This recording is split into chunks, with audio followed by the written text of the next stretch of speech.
Hi friends, welcome to tasty castle. ఈరోజు మన ఛానల్లో చూడబోయే రెసిపీ రొయ్యల పిడుపు. ఈ రొయ్యల పిడుపు ఎలా ప్రిపేర్ చేసుకోవాలో ఇప్పుడు ఈ వీడియోలో చూసేద్దాం. రొయ్యల పిడుపు ప్రిపరేషన్ కోసం ముందుగా స్టవ్ మీద కడాయి పెట్టి శుభ్రంగా కడిగి పెట్టిన 1 కప్ రొయ్యలు వేసుకోవాలి. 1/2 టీ స్పూన్ పసుపు, 1/2 టీ స్పూన్ ఉప్పు వేసి మీడియం ఫ్లేమ్లో ఉడికించాలి. రొయ్యల్లో ఉన్నటువంటి వాటర్ మొత్తం డ్రై అయ్యేంత వరకు ఉడికించాలి. రొయ్యల్ని ఉడికించేటప్పుడు అడుగంటుకోకుండా కలుపుతూ ఉండాలి.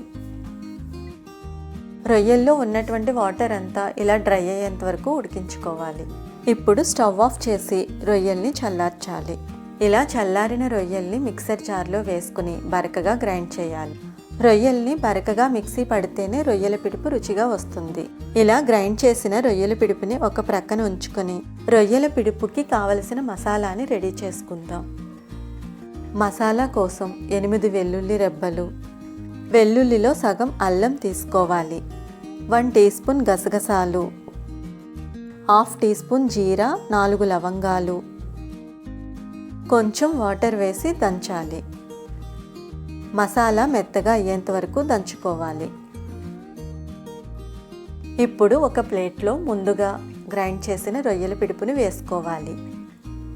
ఇప్పుడు ఈ రొయ్యల పిడుపులో ముందుగా దంచి పెట్టుకున్న మసాలా ముద్దని వేసుకోవాలి. 1 టీ స్పూన్ కారం వేసి కలపాలి. అక్కడక్కడ రొయ్యల్లా ఉంటే కొంచెం చేత్తో మ్యాష్ చేస్తే సరిపోతుంది. మసాలా, కారం రొయ్యల పిడుపులో బాగా కలిసేలా కలుపుకోవాలి. రొయ్యల పిడుపుని కలిపేటప్పుడు మెత్తగా అయ్యేటట్లు కలపకూడదు, బరకగా ఉండేటట్లే కలుపుకోవాలి. ఇలా రెడీ చేసిన రొయ్యల పిడుపుని ఒక ప్రక్కన ఉంచుకొని ఇప్పుడు మళ్ళీ స్టవ్ మీద కడాయి పెట్టి 1/2 కప్పు ఆయిల్ వేసుకోవాలి. ఆయిల్ హీట్ అయిన తర్వాత సన్నగా తరిగిన 1 కప్ ఉల్లిపాయ ముక్కలు, సన్నగా తరిగిన 1 టీ స్పూన్ పచ్చిమిర్చి, కొంచెం కరివేపాకు వేసి హై ఫ్లేమ్లో ఫ్రై చేసుకోవాలి. 1 నిమిషం తర్వాత మీడియం ఫ్లేమ్లో ఉంచి ఫ్రై చేయాలి. ఉల్లిపాయ ముక్కలు కొంచెం కలర్ మారిన తర్వాత 1/2 టీ స్పూన్ పసుపు, 1 టీ స్పూన్ కారం, 1 టీ స్పూన్ ఉప్పు వేసి ఫ్రై చేయాలి.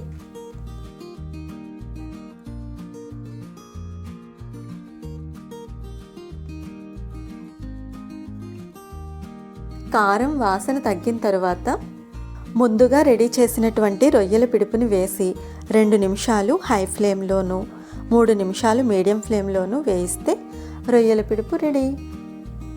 ఎంతో రుచికరమైన రొయ్యల పిడుపు రెడీ అయ్యింది. అయితే ఈ వీడియో మీకు నచ్చినట్లయితే లైక్ చేయండి, షేర్ చేయండి. ఇటువంటి మరిన్ని వీడియోస్ కోసం మా ఛానల్ని సబ్స్క్రైబ్ చేసుకోండి. And thanks for watching.